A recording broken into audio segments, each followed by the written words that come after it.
Hey guys what's up, उम्मीद करता हूँ आप लोग खैरियत से होंगे। सो आज का जो हमारा टॉपिक है वो है इनर्शिया और मास के बारे में। तो इनर्शिया और मास क्या होता है बेसिकली, और क्या इनमें आपस में रिलेशन है, इसके बारे में बात कर लेते हैं। मास कहते हैं कि कितने क्वांटिटी ऑफ मैटर से कोई भी एक ऑब्जेक्ट बना है वो उसका मास होता है। जैसे मेरे पास ये एक रिमोट है, तो बेसिकली जाहिर सी बात है ये अपने आप में एक मैटर है। तो ये जो है एटम से मिलकर बना हुआ होगा। एटम्स जो सबसे स्मॉलेस्ट इंडिविजुअल पार्टिकल है उससे मिलकर जो है ये बना हुआ होगा। ठीक है, तो कितना अमाउंट ऑफ एटम से मिलकर ये बना है वो इसका जो है ये मास को डिसाइड करता है।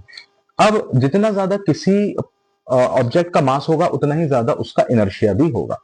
तो इनर्शिया बेसिकली है क्या? इनर्शिया आप ये समझ लीजिए, अगर मैं सिंपल वर्ड्स में इनर्शिया को बताना चाहूं तो इनर्शिया का मतलब होता है हैबिट, यानी कि एक आदत।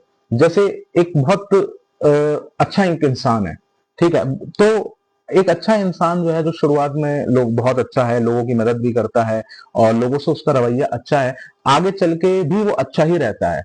अगर उसके ऊपर जो है कोई हालात नहीं आ जाते या कोई ऐसी कोई परेशानी नहीं आ जाती कि वो गलत रास्ता अपनाए, जब तक जो है वो अच्छा ही रहता है। लेकिन कभी कभार ऐसा होता है, बहुत अच्छे अच्छे इंसान जो होते हैं वो बुरे हो जाते हैं, वो ऐसा रास्ता इख्तियार कर लेते हैं जिनका जो है उन्हें पता भी नहीं होता कि वो ऐसा रास्ता इख्तियार करेंगे, बुरे बन जाते हैं।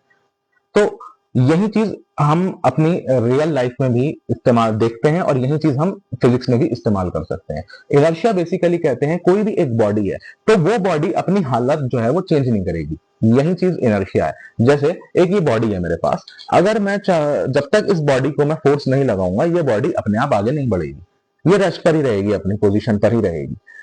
अगर कोई बॉडी पहले से मूव कर रही है, मान लेते हैं कोई बॉडी पहले से मूव कर रही है, कोई कार है वो पहले से मूव कर रही है, जब तक आप उस पर ब्रेक्स अप्लाई नहीं करोगे, जब तक आप उस पर ब्रेक्स नहीं लगाओगे, जब तक वो कार नहीं रुकेगी। ये चीज होती है। तो इनर्शिया कहते हैं वो टेंडेंसी जहां पर बॉडी अपनी उसी हालत में रहती है जब तक उसके ऊपर कोई एक्सटर्नल फोर्स ना लगे। जैसे आपका पंखा है, अब पंखे को जब आप बंद करते हो, स्विच ऑफ करते हो, तो स्विच ऑफ करने की वजह से क्या होता है, पंखा थोड़ी देर तक रोटेट करता रहता है, लेकिन एयर फ्रिक्शन की वजह से क्या होता है, वो रुक जाता है। अब एयर फ्रिक्शन की वजह से क्योंकि वो रुक गया, अगर यहां पर एयर फ्रिक्शन ना होता तो एक बार आप इसे जो है बंद कर भी देते तब भी हमेशा के लिए मूव करता रहता। बहुत सारे एग्जाम्पल इनर्शिया के जो है हमारे पास मिल जाएंगे, कई तरीके के हमारे इनर्शिया होते हैं। इनर्शिया ऑफ रेस्ट आ जाता है, inertia of motion, inertia of direction, तीन तरीके के ये हमारे इनर्शिया हैं। इनके अपने आपके कुछ एग्जाम्पल्स भी होते हैं जिनके बारे में अगली वीडियो में बात करेंगे। उम्मीद करता हूं आपको वीडियो पसंद आई है। अगर आपको वीडियो पसंद आती है तो मेरे इस पेज को फॉलो करना बिल्कुल भी ना भूलें। शुक्रिया।